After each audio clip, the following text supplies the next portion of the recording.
Welcome everyone to Career Week. I would have to say, having visited the school last year, this is one of my all-time LIS programs, favorite programs, and so I have no doubt that all you guys are going to go on to really wonderful careers. I just want to confirm or reaffirm what Tanya said. My career, contact information will be on the last slide that I present. And so I would encourage you, if you have any questions at all, don't hesitate to reach out to me. I'm very accessible. I love working with students, and I'm happy to answer any questions you might have, even if they're questions in the future. One other point I'd like to make so that you guys don't have a heart attack when you see this, two of the slides in this presentation are lists of a whole bunch of action items, and I will be sending Tanya a document that's a checklist that has all of those items on it. That means look at them as they come through, but don't try to write them all down.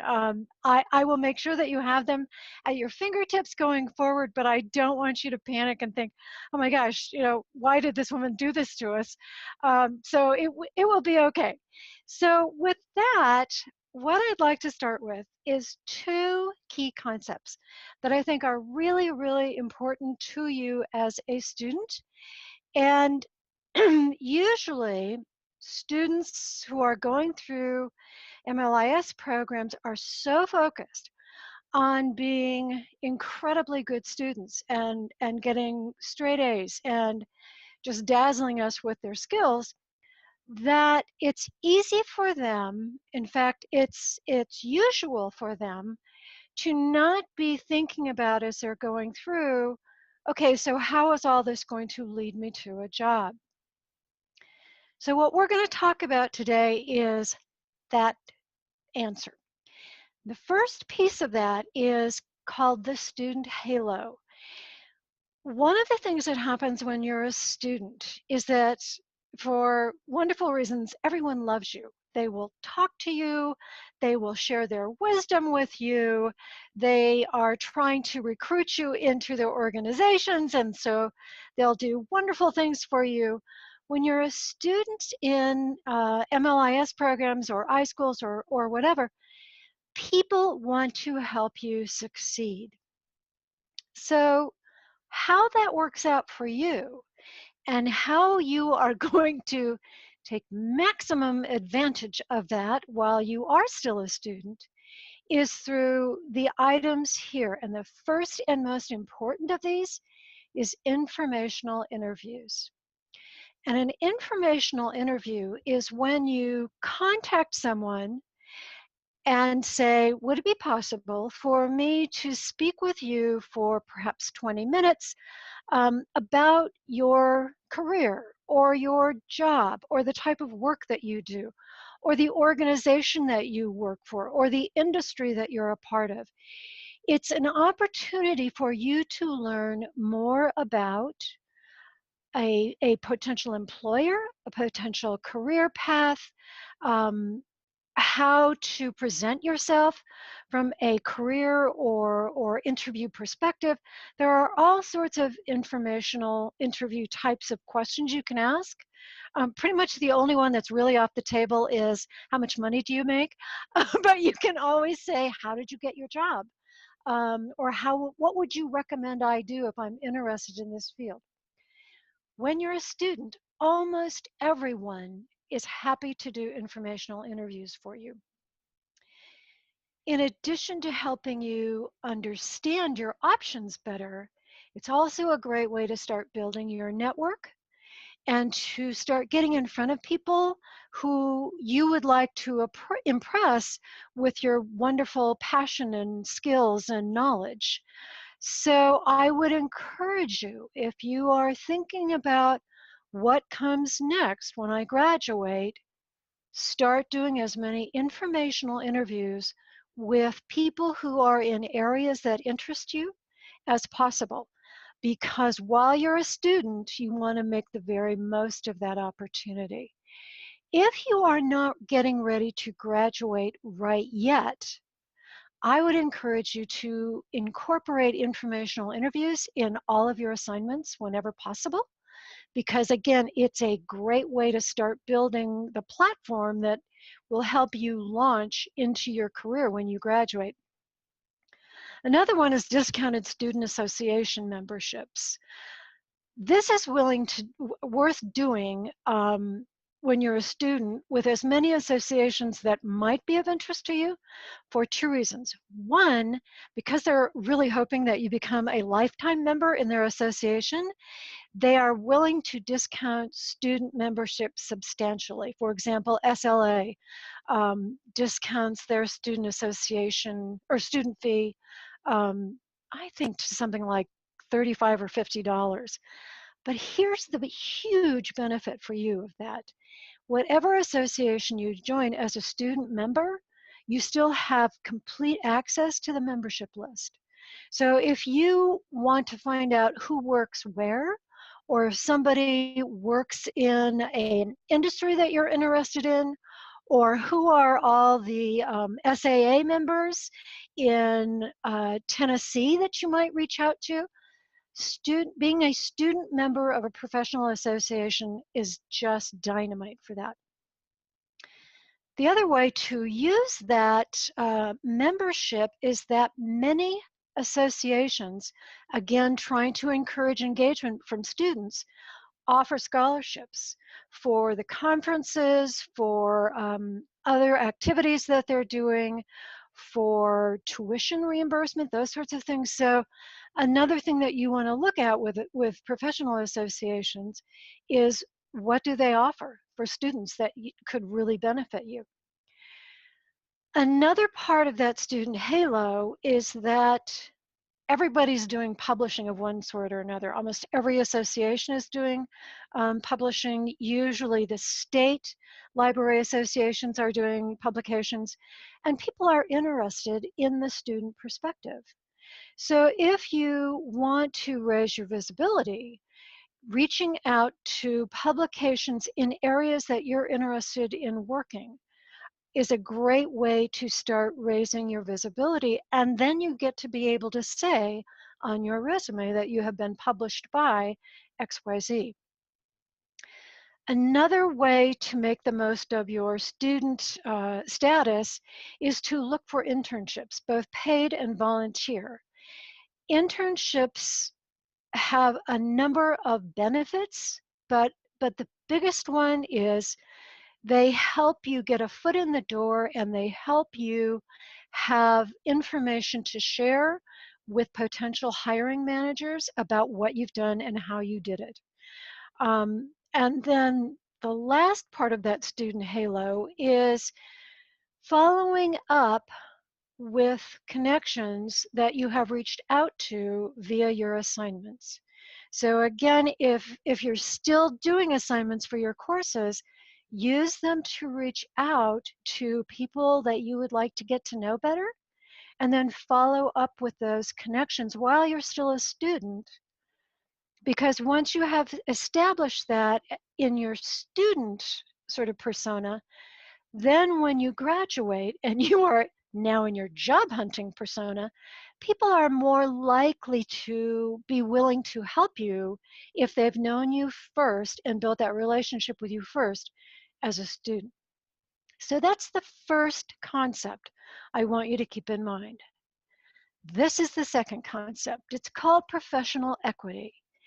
This is what your career and your career opportunities are going to be all about. The first one on your left is what you know. That's your domain knowledge. That's what you're learning how to do while you're in grad school. And depending on sort of which path you've chosen, you're going to know a lot of stuff about how to do XYZ. Maybe how to do medical librarianship. Maybe how to do data analysis. Maybe how to do special collection management. All sorts of different paths, as you know, that you can take with your career. But so your professional equity starts with what you know. And of course, all three of these are areas you're going to continue to grow through your entire career. But you want to start building them now before you graduate. So think about what you know and how you would talk about that. And we'll delve a little deeper into that. So what you know, the second piece of this is who you know. This is essentially your network or your community of colleagues. It's all the people with whom you have built professional relationships over the course of your degree program, your volunteering, your interning, your whatever. This is probably your most valuable asset in terms of professional equity as you look for jobs and new professional opportunities throughout your career. This is what opens up opportunities for you. So you want to make sure that along with what you know, you are also building who you know. You are building strong, authentic, nurturing relationships with as many colleagues and professionals as you can, because as you go through your career options, these are the people who are going to be opening doors for you. And even better, these are going to be the people for whom you are able to open doors. Then the third piece of this is who knows what about you. And this is essentially your professional reputation, also known as your professional brand, and how visible it is. So who knows what about you? How many people know it as well? So these three factors, what you know, who you know, and who knows about you, and how strongly you grow each one of these will determine how vital and rewarding your career is going to be. So now let's look at these in a little bit more detail in terms of how do we still do these things and build these things while you're still in school. So the first one is, okay, who you know. How can you use your student status to expand your network of contacts and expand the relationships that you have? All right, so here comes the list. Don't panic. I'll have a checklist for you. But here are some ways you could think of to do this while you're still in school. So you want to establish connections with your faculty. These are the people who are rooting for you to succeed. They've gotten to know you, they like you, they want you to be happy, they want you to reflect well on the program and go on and do amazing things. So you want to make sure that they're in your network because they're on your side. The administration, these are people who have helped you get through the program. They too are invested in your success. They want to help any way they can. Your guest speakers, you never want to let someone speak in your class without sending a follow-up note telling them how much you appreciate the fact that they did this. And oh, by the way, would they like to connect on LinkedIn? Guest speakers have already signaled to you that they're interested in students. They care about sharing their knowledge with you. You want to build relationships with them. Fellow classmates, these are the people that you struggled through those group projects with. Actually, they are your future colleagues. They are your future coworkers. You want to make sure that the people that you had as classmates in the program don't get lost to you. You want to connect with them. You want to stay in touch. You want to help them as you can. Then you may have also had fellow classmates in non-LIS programs, courses, or you might have been in a student association for the American Humane Society. These are people that you want to stay in touch with as well, because they will run in completely different circles than you do professionally, and sometimes that's incredibly valuable when you are trying to open a bridge into a new career a new career direction. Okay. And then number 6, people you've interviewed for assignments. Again, this is that deal of, do those informational interviews and then follow up. Reach out, send them a thank you note for how much you appreciated them taking the time to work with you, and let's stay in touch. People you've met via career day.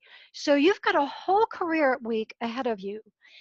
Literally anyone who comes into your purview through this entire week that's not somebody you didn't already know, you want to reach out to them and follow up. And I'll say right now, every one of you, if you want to follow up with me, we can connect on LinkedIn. I will be part of your networking effort. I'm happy to do that. But it's important that you recognize those opportunities to build relationships with new people in your life. Fellow professional association members, that's the local and national level.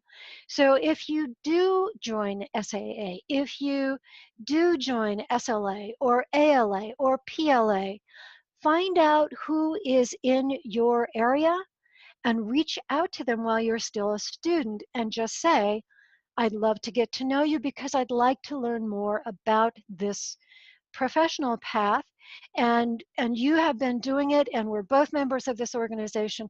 Could we meet for coffee? People you've had an informational interview with, we mentioned. Anyone you volunteered with personally or professionally. And that means any kind of volunteering. And the reason I recommend this for building your network is that when you volunteer with people, you are saying we have shared values, we have shared passions and commitments, and so you automatically have a bond with these people. And when you think about building your professional network, it isn't just with people in the LIS profession, it's people wherever you are who you would like to keep in your life because you admire them or you admire their values or the work that they do. You never know when that relationship is going to open a door for you or when you're going to be able to open a door for them. State Library Association members that maybe you've met at your annual conference. And if you haven't met anyone at your annual conference or you haven't gone to the annual state conference, this is a great time to plan to do that and figure out how you're going to use it to build your network. If you've had internships, you definitely want to stay in touch with your supervisors and your coworkers. These are people who have seen you work. They've seen you as a student, and if I'm assuming you did an incredibly wonderful job, they will again want to help you succeed. You don't want to lose them. You want to build those relationships. Program alumni in whatever LIS field you're interested in. So find out who in the UTK program has gone into an LIS field that is one you're interested in, and reach out to those people and ask if you can get to know them. Anyone you've interviewed with for a job. What happens is we all set out to find a job and maybe go out on 100, no, maybe, let's say we go on 25 interviews, and for whatever reason, we don't get those jobs. That's actually not a bad thing. It can be frustrating, but what you want to do, the way to turn that into a plus, is that when you don't get hired for a job, you follow up with thank you notes to the person you interviewed with, letting them know how much you appreciated their time, that it was great to get to know more about the organization, that you appreciated their interest in you, and that you would like to stay in touch because even though they found a candidate that was a better fit, you still really feel strongly about the organization and would like to support it. So basically what you're doing is you are taking a job rejection and turning it into a networking opportunity, but also an opportunity to establish a relationship based on how graciously you handled a rejection. LinkedIn group members.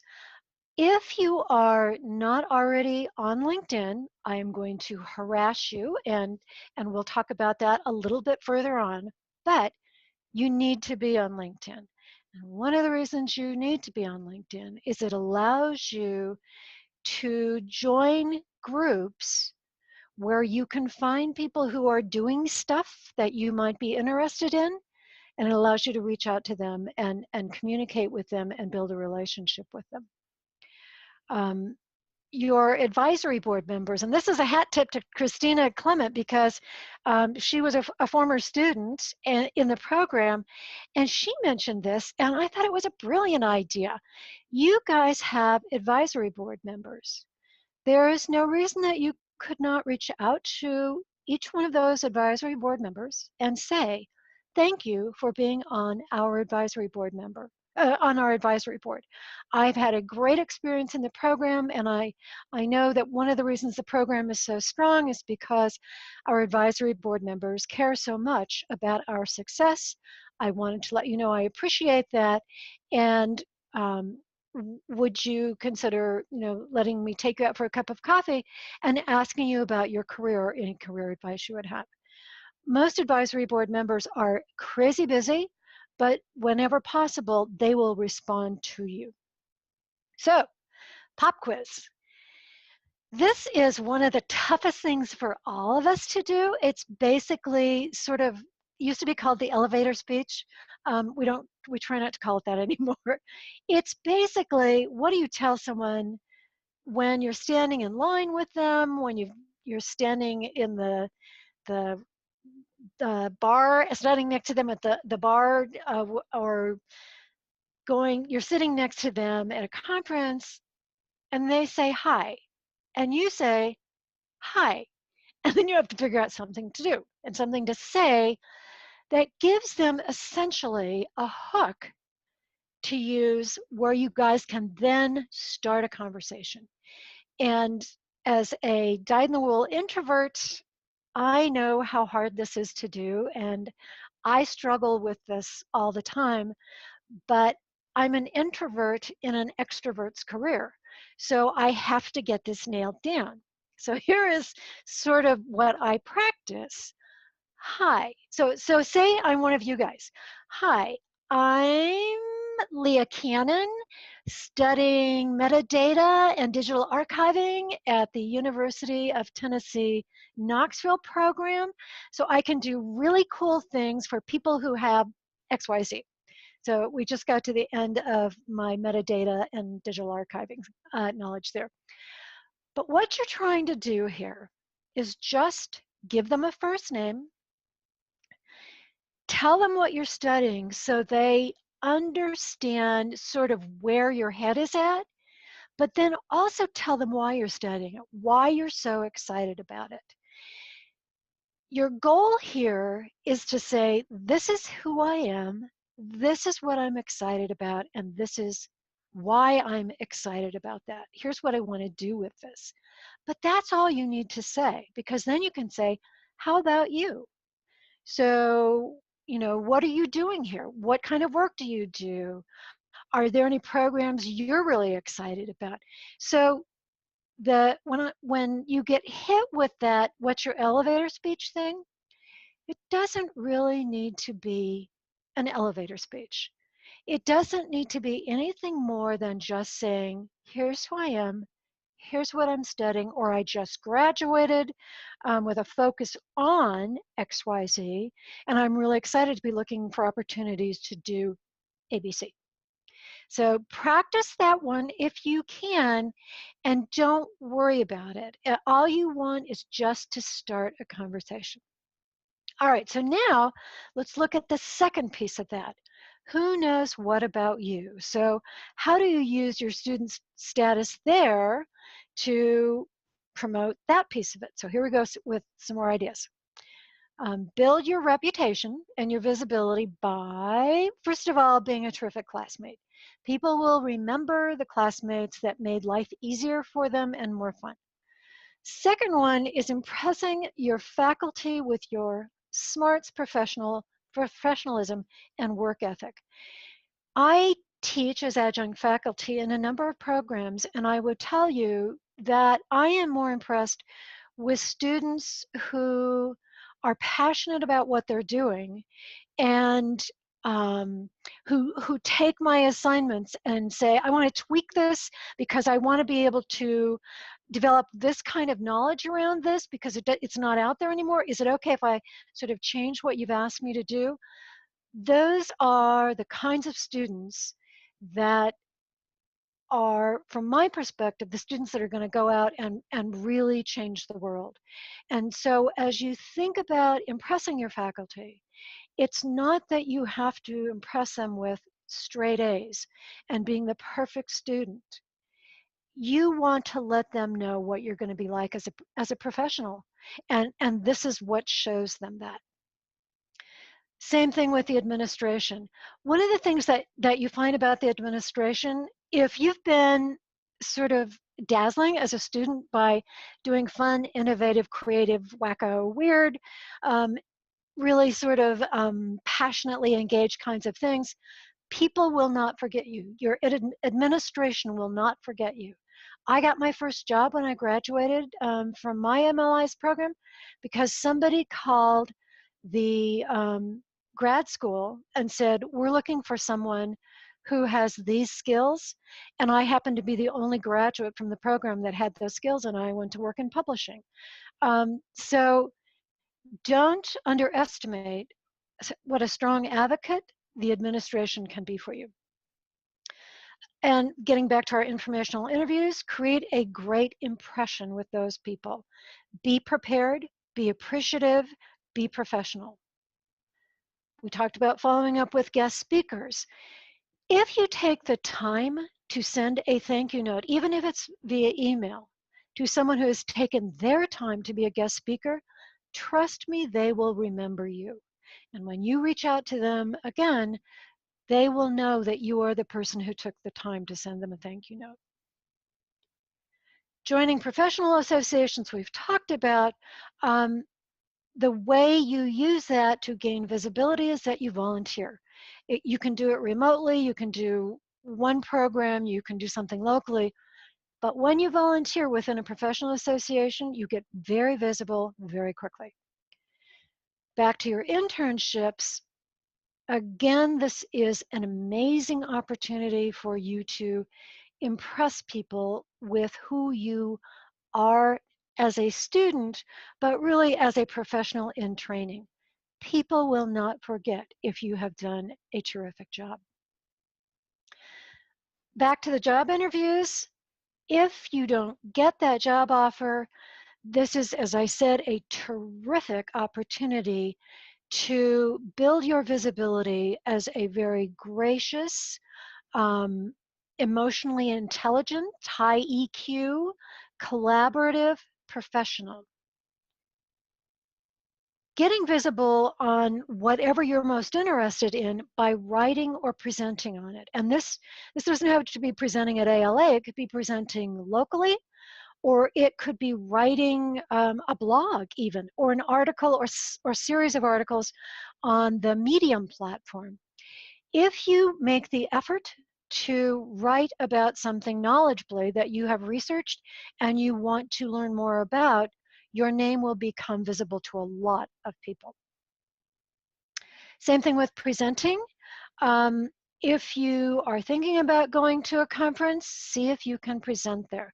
Because when you stand up and talk about something at a professional conference, people start assuming that you are one of the experts in that field, and they will reach out to you to either share information or learn more.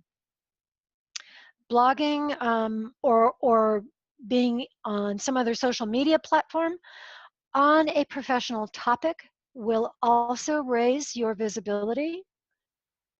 And joining LinkedIn and engaging on LinkedIn group discussions is huge. An example of that is that many years ago, maybe 8 years ago, I was asked to do a keynote presentation with a friend named Scott Brown on using social media for building professional opportunities. At the time, I was on LinkedIn. I had a profile. It had my name on it and literally nothing else. So I sort of panicked and thought, oh my gosh, what am I going to do? I'm going to have to talk in front of all these people. I know about career stuff, but I don't know anything about social media. And I kind of actually don't like social media. It seems like a pain in the neck. So I decided the smallest learning curve I could do would be to fill out my profile on LinkedIn and then maybe start a group, because I was getting ready to write a book called LIS Career Sourcebook, and I thought this will be great. I'll start a group, and I'll have maybe 35 people in it, and it'll be like a small focus group, and I'll ask them questions that I can then use to write more effective information for my book. Well, that LinkedIn group, which is called LIS Career Options, has ended up having over 13,000 people in it. With, let's see, there are 13,000 people, I guess, from about 90 countries now. And every time someone joins, they get an email from me welcoming them to the group. And when I find a great book that I really want to recommend to people who are interested in LIS career options, I can post on that group and say, here's a great book for everybody to know about. It's about how to interview for LIS jobs. And all of those people see me and see my name and think, for better or worse, that I know what I'm talking about, because they are so familiar with my name and my contributions to the LinkedIn group. So that's why you, again, are going to be hounded by me about LinkedIn. Okay, so of the two things of who you know and who knows what about you, so your network and your reputation or your brand, these are what I would call the triple play options. And triple play means it builds all of these areas for you. Informational interviews, because it gets you in front of people, they get to know you, you get to know build your knowledge, and you get to build a relationship. Same thing with assignment interviews. Same thing with guest speaker outreach. You can further your knowledge by learning from these individuals, asking them questions. You can further your network by building relationships with them, and you further your reputation by being gracious and professional and prepared and appreciative. LinkedIn presence, again, does all of these things. It gives you an opportunity to learn from others. You can post questions in LinkedIn groups along the lines of, has anyone done this? Does anyone know about XYZ? Or you see a fellow member in your group who is working for Library of Congress, and that's an area that you're interested in terms of getting a job. You can reach out to them. So LinkedIn covers every base for you, as do professional association memberships if you volunteer and become visible. Leading any sort of career event or initiative is a dynamite way to meet people and gain visibility as a really dynamic professional. Because if you're the one who's organizing that event or initiative, you get to reach out to whoever you want to include in it. And by working with them to organize it and bring them in to speak or whatever, you become known for your leadership skills, for your project management skills. It's a great, great way to build your career platform. Being on a conference panel presentation is wonderful, because even if you don't know anyone else on the conference or on the panel, you now immediately all have something in common. And I would say being on conference panels over the years has introduced me to perhaps 30 people that I would not have met any other way. So again, if someone asks you to speak at a conference, you can always say, gosh, I'd love to, but let's do a panel presentation. And then you can reach out to whoever you would like to be on that panel. Lastly, volunteering in a professional capacity. is especially valuable where you can learn new skills. So I would say look for those opportunities whenever you can find them. They're a great way to build your network, build your knowledge, and build your professional reputation. All right, so you knew it was coming. Pop quiz, LinkedIn headlines and summaries. These are usually the two areas that students, well, all of us really, but especially for students, um, struggle with in terms of their LinkedIn profiles. So we're going to do sort of a quickie training, and I have put together a series of suggestions that you are welcome to actually just use in any way that you would like. You can just copy and paste as if you would like. But these are the two most important areas. If you do nothing else on LinkedIn, you want to populate your profile with these two pieces of information. The first is your headline, which tells people what you want to be known for. What sort of, if I said, okay, so Joseph William Winberry has really incredible skills that overlap, say, data analysis, the healthcare field, and training and development. Those are areas that could be incredibly valuable as he puts together a job search. And the reason you want to pay attention to this, by the way, is that a minimum of 75% of hiring managers will look you up online before they decide whether or not to interview you. And you want to make sure that you have something up online. And LinkedIn is the easiest thing to do and the fastest. So in your headline, you're not going to say, I'm a student desperate for a job, or I'm soon to graduate, I'm looking for a job in XYZ.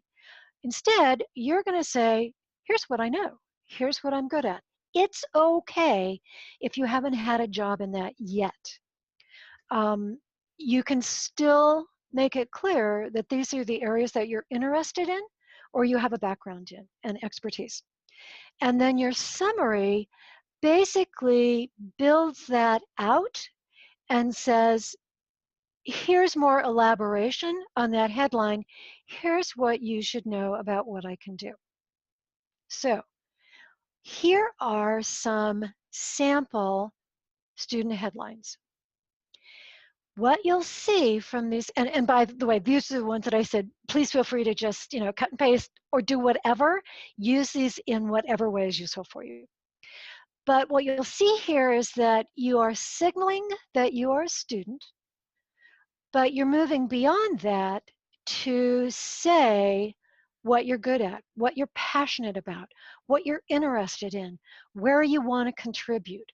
That's how you want people to think about you. Here are some more examples. And by the way, this webinar is being recorded, so you will have access to all of this information as well. You don't need to write it down. But again, this is saying either I'm a student or I'm a recent graduate.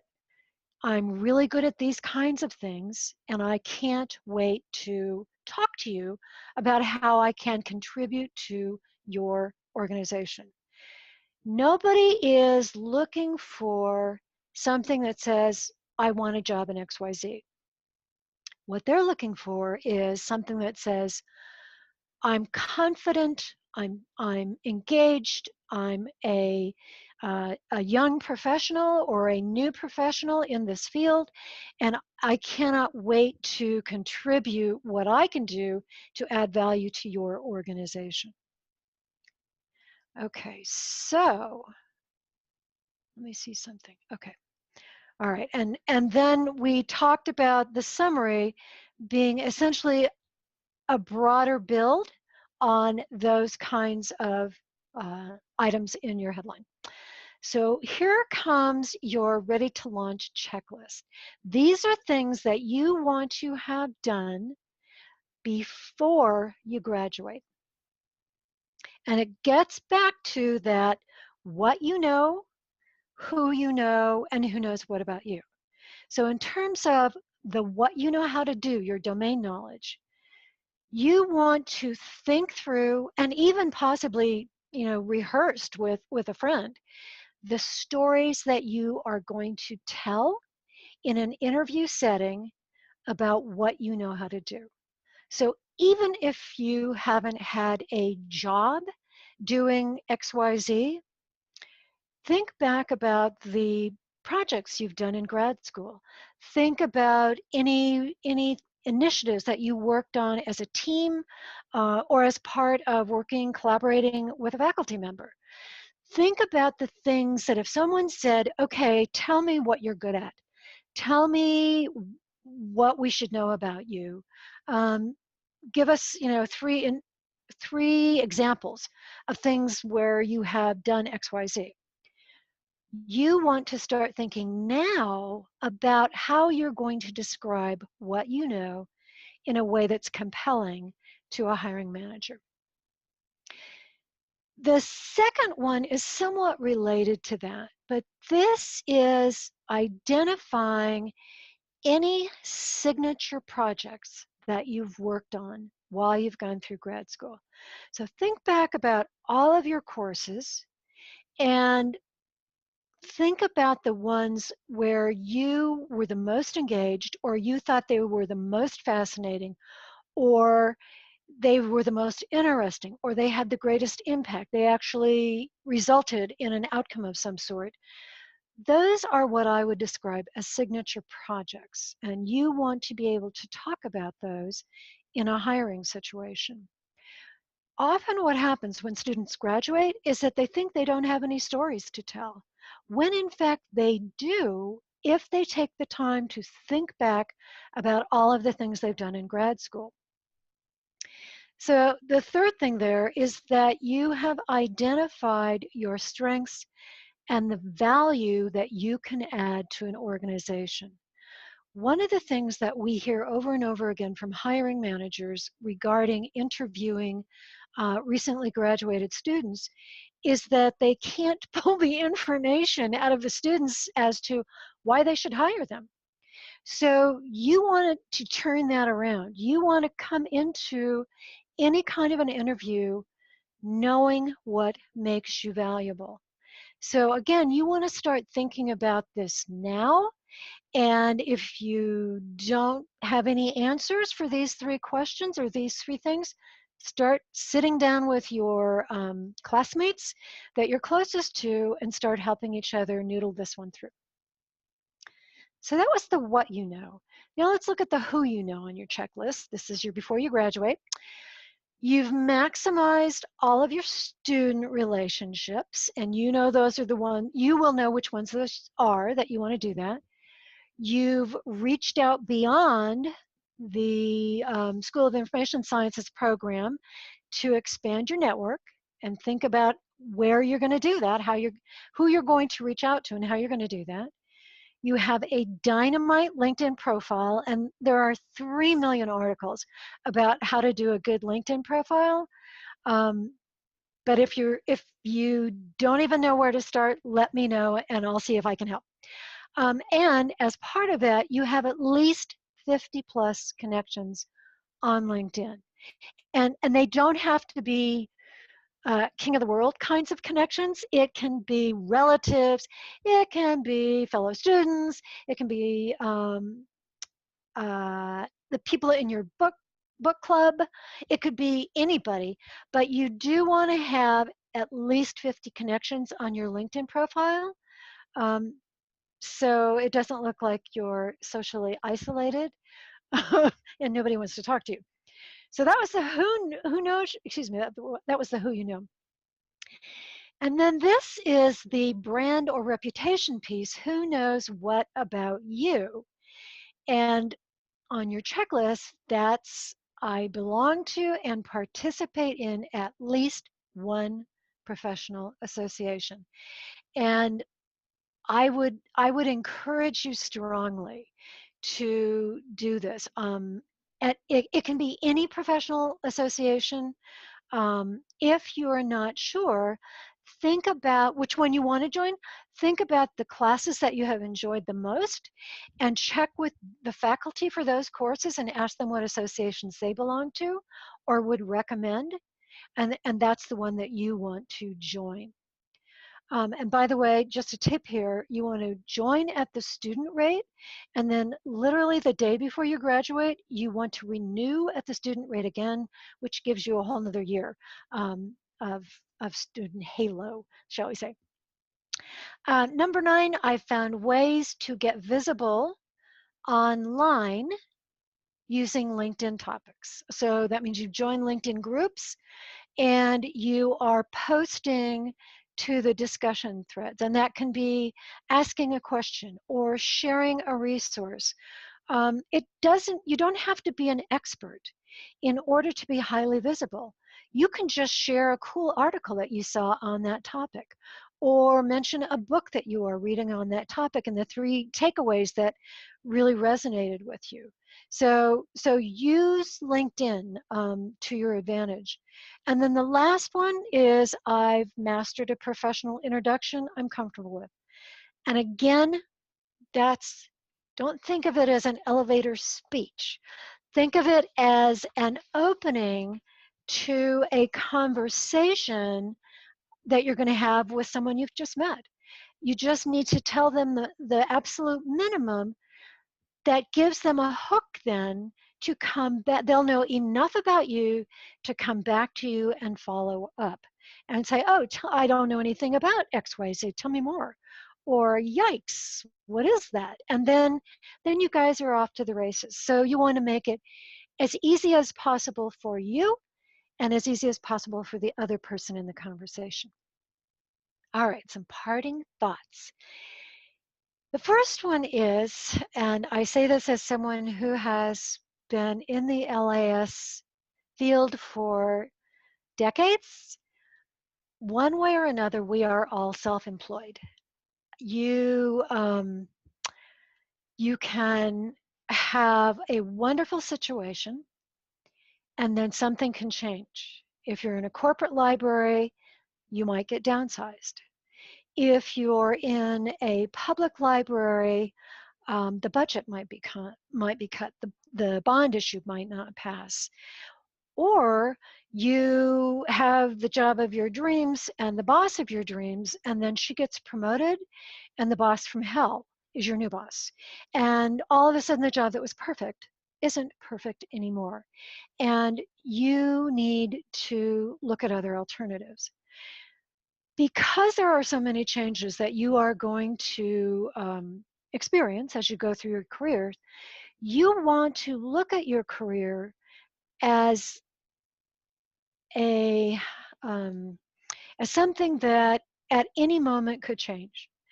You are completely in charge of all of your decisions, but you're also completely in charge of determining your direction, determining when a job is in alignment with what you need, determining whether you will accept a part-time job or you're looking for a part-time job, or you want to do side gigs on sort of the side hustle thing. There are a million ways to use LIS skills. And as someone who has worked with both MLIS students and MBA students and known graduates of both of those programs for years and years and years, I would tell you, you are in the absolute coolest field anyone could be going into.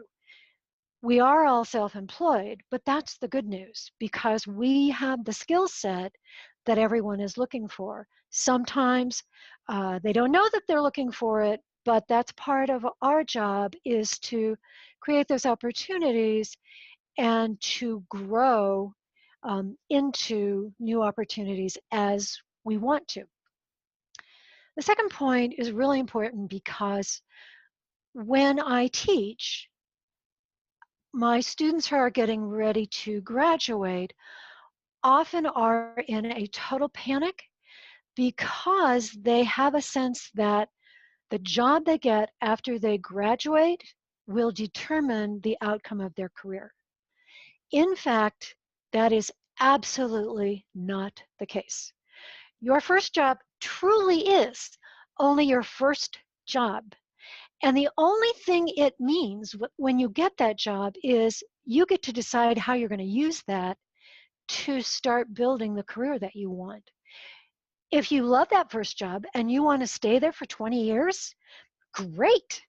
But if you take that first job to get a foot in the door in the profession and start getting some professional experience, but it's not the perfect job or it's not for the employer that you wanted, don't worry about it.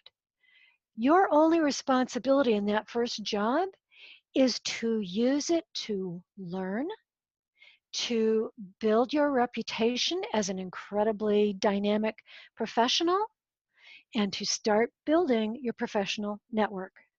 Where you take it from there is totally up to you. But don't worry about that first job having to be the exactly right one for your career for two reasons. One, you're all going to change jobs a number of times. But two, you have no idea what you will end up loving in information work 10 years from when you graduate. So you may in 10 years think, oh my gosh, I sort of fell over backwards into this thing that my employer asked me to do that I really didn't know much about. And now I love this.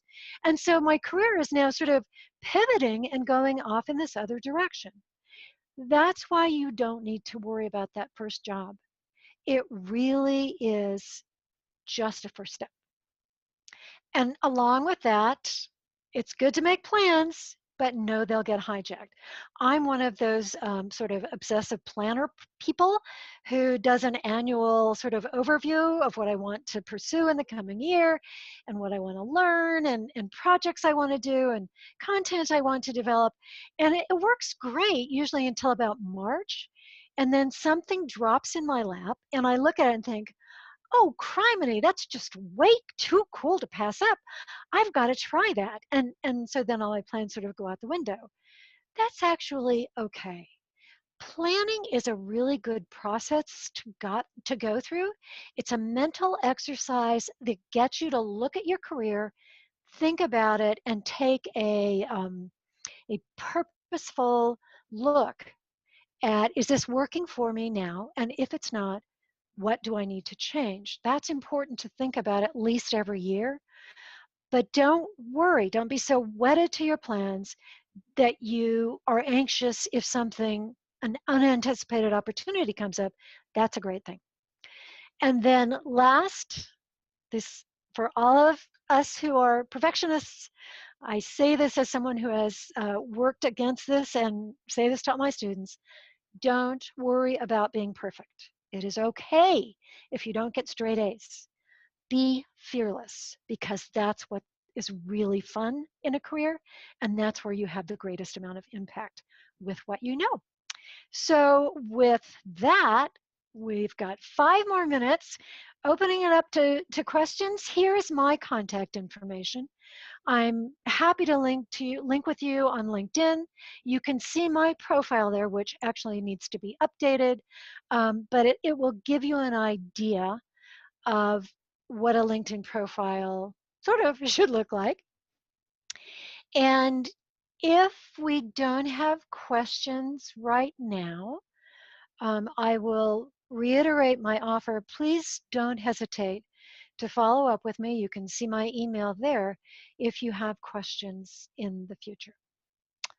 So any questions?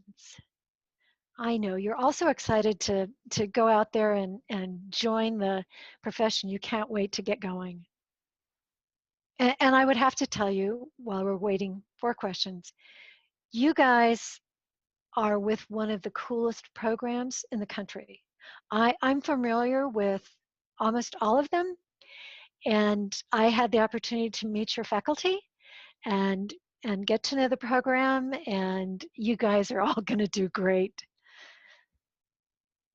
Okay, so I'm going to assume we have no questions at this point. I hope you all launch off into wonderful careers. I know you will, but consider me on standby if you have any questions that I can help with. Thanks so much.